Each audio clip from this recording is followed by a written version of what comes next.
Hello everyone, good evening. You have arrived at the news with Chima, and today we're going to talk about this new coronavirus. From the BBC, new China virus, US announces first case. The United States has confirmed the first case of the coronavirus on its territory. The virus, which spreads from the Chinese city of Wuhan, has infected almost 300 people and killed 6. North Korea has temporarily closed its borders to foreign tourists in response to this threat.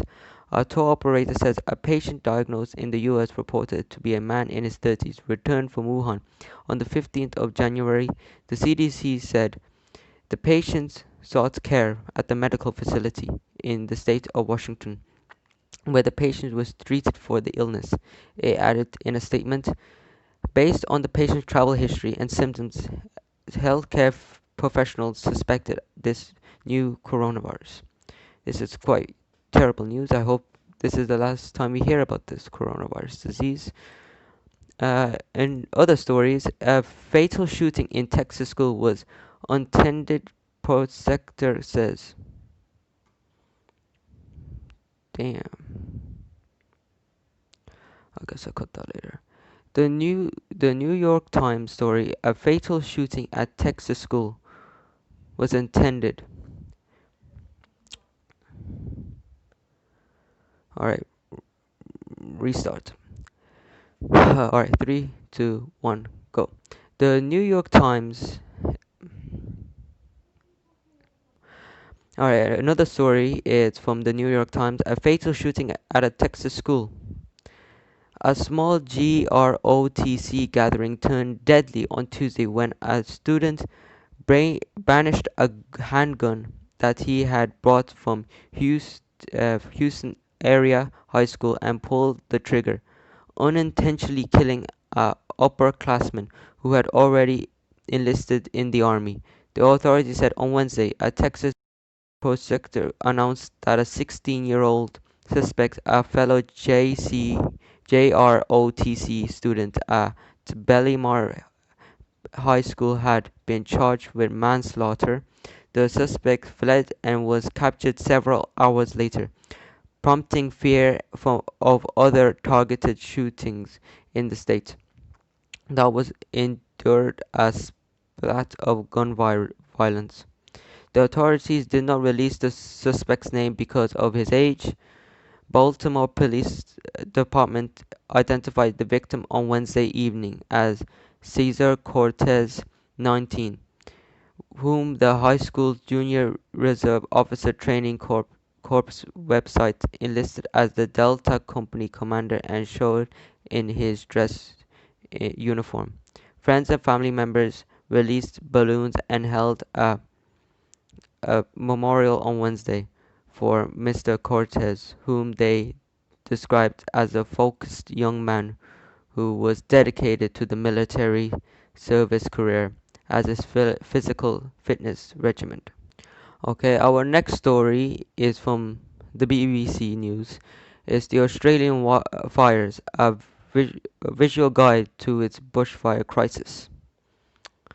Road-breaking temperatures and months of severe drought has fueled a series of massive bushfires across Australia. Although recent cooler conditions and rain have brought some risk. Cut, restart, take two. Okay, for my next story from the BBC News, Australia wildfires. All right, South Australia and Victoria have been worst affected. In these worst hit states, New South Wales has affected more than 5 million acres, destroyed more than 2,000 houses, and forcing thousands to seek shelter elsewhere. More than 1,600 fires are currently working to slow the spread of fires and shore up contaminated lands. The NSW Rule Fire says fires have raged near the Australian capital Canberra for weeks, at one stage shutting the city's airport as flames approached the perimeter. On Friday, the worst blaze was just south of the district of Tunur, as 20 minutes drive south of the Parliament House. Fears are growing at the rising temperature and strong winds could make the fire uncontrollable, but the NSW Rural Fire Services says expects more of the flames to spread southeast. The state of emergency declared in Canberra, Australia's capital, gives extra power and resources to the fire authorities, allowing them to force evacuations if necessary.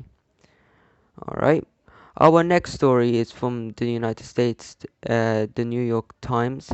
The United States federal government website is hacked with pro-Iran messages. The federal government website was hacked over the weekend, show messages of vowing revenge for the death of Iran's most powerful commander. The message from the Iran cyber attackers were hacked by Iran's cyber security group hackers. Text on the website read, before it was put back online, this is only a small part of Iran's cyber ability. The program, administered by the United States Government Publishing Office, helps the public access government documents on the wide variety of subjects, including bills, regulations, and studies. In more than in more than 1,100 libraries around the world, its website has been taken down for 24 hours as officials conduct a security analysis and put back online Sunday after they found that none of the site's data was compromised. Gary Somerset, a spokesman for the office, said in an email on Monday. It was not immediately clear if the attack had come from Iran or if the country had ordered it. Mr. Somerset said the office continues to coordinate with the appropriate authorities to investigate the origins of the illustration. And we have the illustration here, it's available. Alright, our next story is Kobe Bryant. Kobe Bryant's death, January 26, 2020, was a was a retake Kobe Bryant's death scene. Take two. Alright. Kobe Bryant, take three. Alright, our next story is Kobe Bryant's death, January 26, 2020. On January 26, 2020, a helicopter carrying former pro basketball player Kobe Bryant, his 13-year-old daughter Janina, and seven others crashed in Calabasas, California, roughly 30 miles north of Los Angeles. Everyone on board died. Kobe Bryant said sent shockwaves to the sports world. Okay, and that is the end of my news segment. I will speak to you all tomorrow, and I hope you all have a great February 2020. Thank you very much for listening in. See you later.